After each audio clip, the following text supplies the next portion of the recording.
This matchup, I'm gonna give you the one that I thought was one of the toughest. All right, let's see. Steve Smith or Hines Ward? Steve Smith. Steve Smith. Steve Smith I, for me. um, I'm gonna go. I'm gonna go Steve Smith. I'm gonna say Steve Smith. That's a tough one, D. I'm gonna tell you this right now. That's a tough one. That's the best one so far because they're so similar, right? Mm-hmm. But I gotta go Hines Ward because Hines Ward was easily the best blocking small receiver I've ever seen in my life. In my Right. life, in my entire life, when we talk about receivers that block downfield, that's not 6 foot, that's not 200 pounds. When we talk about receivers who's under 5'10", 5'10" and under, that played that position with heart, nothing but heart, I gotta go Hines Ward. Because the way So he blocked downfield for Jerome Bettis, for Le'Veon Bell, and for any running back that the Pittsburgh Steelers decided to hand the ball to while he was playing wide receiver, they changed the crack back rule because of Hines because of Ward. him, Hines yeah, Ward was cleaning up defensive ends and linebackers on a crack block so crazy that they had to change the rule because of him. If you don't know football, that means it was a blind side block. mm-hmm, The mm-hmm. wide receiver acts like he's going out to block a cornerback or safety, but actually turns around and unexpectedly blocks a Takes out a tight end linebacker. or linebacker who Yeah. thinks he's going to be blocked by the man in front of him. But unexpectedly, he gets hit by a nigga from his blind side. They had to stop that shit because of Hans fucking Ward at 5'10" because he was lining niggas to fuck up and ending careers. My You, bad, you, y'all. no, no, no. That was great. Cause let me tell you something. I think that the reason why this is such a great comparison is because both of the guys in this category are legit dogs. Dogs on the field. You weren't gonna punk them. They out there to play ball, and if you push them, they're gonna push you back 2 times harder. This was honestly, and it's funny. I wasn't even thinking about the blocking when I answered, but you're right. I wasn't They either. literally I wasn't either. no, they changed the rule because of Hines Ward. You're absolutely right. And when you think about it, Steve Smith still played in an era where they were still letting the DBs get away with a little bit more. And he was still physical. He could still come down with the catch, yards after catch, hard to tackle, and he wasn't And afraid to talk get shit. dirty. And talk shit to you. And, And talk shit. And talk you know shit what's to you funny? throughout the whole Yo, fucking procedure. the other day, I was watching YouTube and I seen he got hit in the head accidentally while on an NFL broadcast. He had a mic on and a suit. This nigga was ready to fight because somebody threw the Yeah, he ball. was. He said, Yo, they better not hit me. Somebody about to get fucked up. yo, he was gonna take his suit jacket off and get right back in there, son. Oh, Absolutely. now you know Absolutely. what? That's a tough one. You know what? Now I don't know what to pick. Is it? I'm Can gonna I can I stick. drink I'm on gonna it? stick to my. You could. You no. It's supposed to be quick reaction. You gave your answer. You gave your answer. Ain't no reneging right now. No, All I'm just right. gonna take a sip for no answer. So the next one is Chris Carter or Marvin Harrison. Oh, That's easy for me. It's not as hard because it's blind reaction. Chris Carter. Chris Carter was the best receiver I seen for a long time before receivers made. Chris Carter was the best receiver in the game for me when it was the running uh, back time in the NFL. When it was the time of running backs, when we had the great running backs, when we had the Barry mhm. Sanders, the Emmitt Smiths, when we had the great running backs, Chris Carter was the best receiver because he was getting 100 catches a season when niggas was getting 60 or 70. The next closest receiver was getting like 70 because it was the running back time. Chris Carter for me. Would you say I agree with you with Chris Carter because you're right in the era that he played. Would you say that Marvin Harrison was just more a product of the system? And it's crazy that I'm saying that because I don't want to diminish. That system at all. No credit to the system. All credit to the great Peyton Manning. Well, that's what I'm saying. See, I don't want to diminish him because Reggie Wayne was great too. But was that Peyton Manning? And that's why I can't give him that much credit because Peyton Manning demanded a certain type of work ethic from you. Non-practice time when everybody else went back to sleep. Peyton is like, my nigga, pull up. Let's throw some more routes. Yeah. If you're not with it, you're not with it. But if you with it, I'm gonna throw routes to you all fucking night so that when game time comes, it's gonna look regular. I don't care who's covering you, you're open because we done did this 1,000 times between Wednesday and Sunday. Not 1,000 times this season. We did this 1,000 times this fucking week. Well, I want to put this out there, right? I like I said, I took my time with picking these players, right? You sure did. I really did take my time. Marvin Harrison had 1,102 receptions, right? 1,102 receptions. Chris Carter, 1,101. Marvin Harrison had 14,580 yards. Chris Carter had 13,899 yards. Marvin Harrison had 128 TDs and Chris Carter had 130.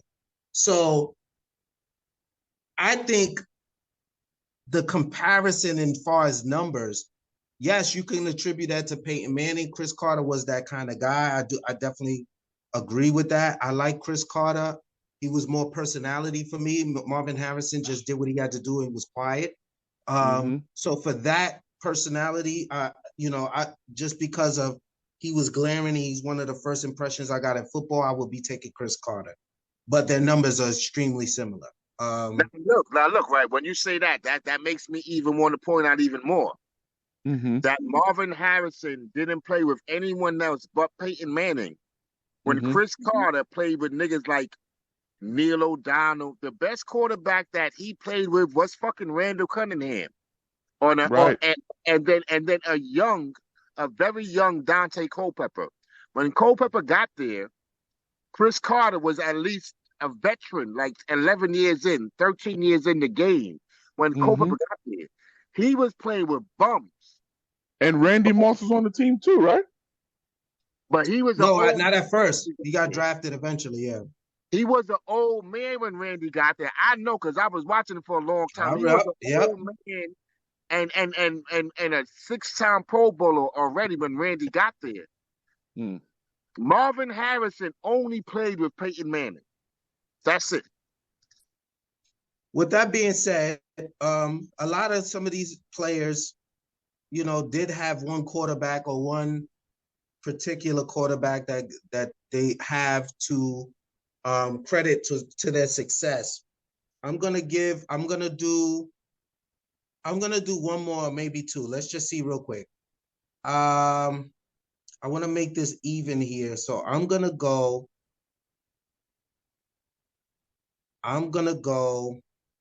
Jordy Nelson or Larry Fitzgerald.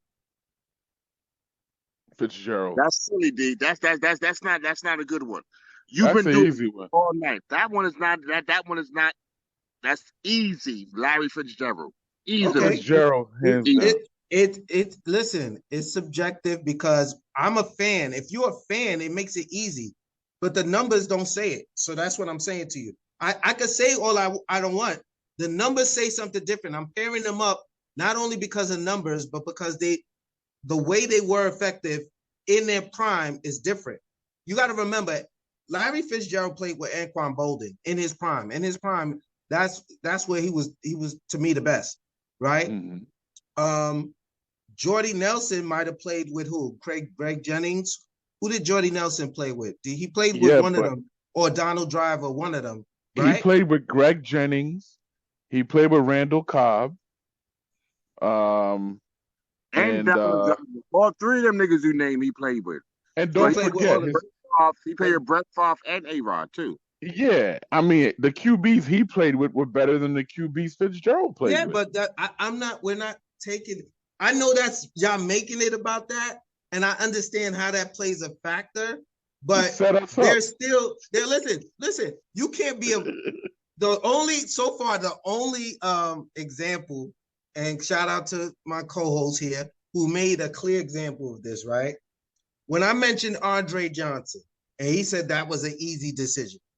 There's not very many quarterbacks, wide receivers that played with trash ass quarterbacks and still was a great receivers. We're not going to find a bunch of these guys, right? Fair. Most Okay, of them fair, had great fair. quarterbacks. Most of them had great quarterbacks. I don't care if it was Jerry Rice. I don't care if it's Randy Moss. I don't care if it's, there's certain people, they just had really good quarterbacks. That's bottom line. However, right? However, I'm putting it together based on what I know what the abilities are, plus the numbers. Now, I could have paced him. I could have put Larry Fitzgerald with somebody else, but the numbers it don't really match up. So what I will do is I'll bring up Reggie Wayne, right? I'll bring up Reggie Wayne, right? And I'll pair him with Keyshawn Johnson. What do y'all think? Who y'all got? Oh man. Give me the ball. Give me the damn ball. Oh boy. You know what? Not to go off on a tangent, but it just sucks. But the Indianapolis guys, they're like the San Antonio Spurs. It's hard to give them credit because the system was just so good. But Keyshawn Johnson was a beast, bro. And I think it's unfair that we're choosing based on some of these. The Green Bay receivers are getting the same treatment as the Indianapolis Colts receivers, and it's almost unfair, even though their numbers are crazy. It is because, in all fairness, Reggie Wayne's career numbers, I would assume, are probably better than Keyshawn's. But when you think of Keyshawn's talent, Keyshawn's ability, his physicality, oh my God. And mind you, I got a special place in my heart for Keyshawn because, he was with the Jets and he was probably the best receiver we've had in a long time. But I got to give it to Reggie because although Keyshawn may have been the bigger, more physical, more talented, Reggie Wayne is Reggie Wayne. I can't. And if we got to be fair, if we have to be fair, it's got to be Reggie. Because you're right. We can't just keep diminishing guys because of the quarterbacks they played with. They still got to catch the ball. And they still got to run the routes. Me, I'm going to go opposite. I'm sorry. I'm being fair. I'm not mad at you. I'm being fair, but at the same time, what I'm gonna do is I'm gonna give Keyshawn Johnson that props and highlight him as one of the first receivers that changed the game as far as the physicality that it took to play receiver. Mm-hmm. Now, people want to give it to Randy Moss because he was 6'3" and he had like a 4.2, 4.3 blazing speed. But Keyshawn Johnson made a game even playable for dudes like Marquise Colston, who was a great receiver for the Saints, who was just a great Amani Toomer. Think about the greatest receiver the Giants ever had in Amani Toomer, who was he was just a route runner, and he was tall enough and big enough to body you out as a receiver. They didn't have the blazing speed like the Randy Mosses. Because when Randy Moss added that speed to that frame, then it changed. Then that changed the receiver element, period.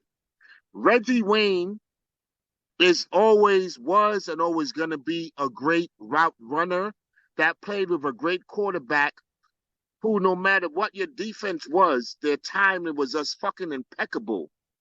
Yo. But Keyshawn Johnson was one of them first 6'3" niggas who was a possession nigga, and if you ain't tackle him, his 4.5 or 4.6 speed was good enough. Well, Ferg, I wanna throw these numbers out to you real quick. 814 receptions for Keyshawn, 10,571 yards, and 64 TDs. Reggie Wayne, 721 receptions, 9,995 yards, 65 TDs. So actually, Keyshawn's numbers is better than Reggie Wayne with one less TD. Keyshawn's numbers are better, and he got a chip. Let's not act like he got a with chip. Tampa. Yes, with Tampa. Like but you have to remember, Keyshawn played on teams where it was just Keyshawn. Reggie's splitting catches with guys like Harrison as well. And don't forget, they still had Edgerrin James running. Dallas Clark. That's my point. So you got to understand. For Reggie Wayne to have that amount while still splitting TDs with the other guys, you got to give him credit. That's why it was a tough call for me, because even when Keyshawn, everywhere Keyshawn went, he was the number one option and almost the only option. So if you ain't throwing him the ball, you ain't really throwing it to nobody else. So it's kind of like one of those. It's kind of like the Carmelo Anthony effect, where he can still get 30 and you lose, and it's unfair.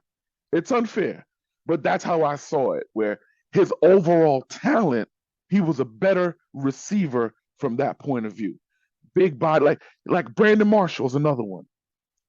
You know what I mean? Same type of dude, but unfortunately, because he didn't play with another guy on the opposite side, you could throw him the ball all you want all game. You can't win throwing it to just one guy all game. You got to have somebody else, and that's where Reggie probably, edged it out for me there. But overall talent, overall like physicality, yeah, Keyshawn got that hands down. But it's crazy that are the way they are. I'm gonna pick Keyshawn. I'll pick Keyshawn just because, personality wise, I think would have been good. I think Reggie Wayne was a better number one. Keyshawn would have been my 2 on the team. He wouldn't have been my 1. He wouldn't have been my number 1. But so because of that, if I had to pick, Reggie Wayne would be my number 1 on the team. But if I'm just choosing who I want to, the type of guys I would want on the team, it'll be Keyshawn. With that being said, I'm gonna close out blind reaction. I want to give an honorable mention to 2 wide receivers that I could not find to pair with them, and it speaks to their greatness. And I wasn't going to the top 5 of the receivers. There's no Jerry Rices or, we weren't gonna do that. I wasn't gonna do that because that was just that just wouldn't be fair.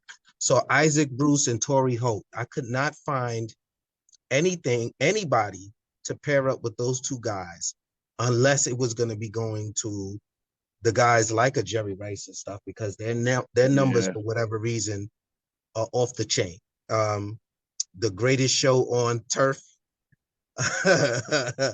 those dudes' numbers is just out of this world, and I couldn't find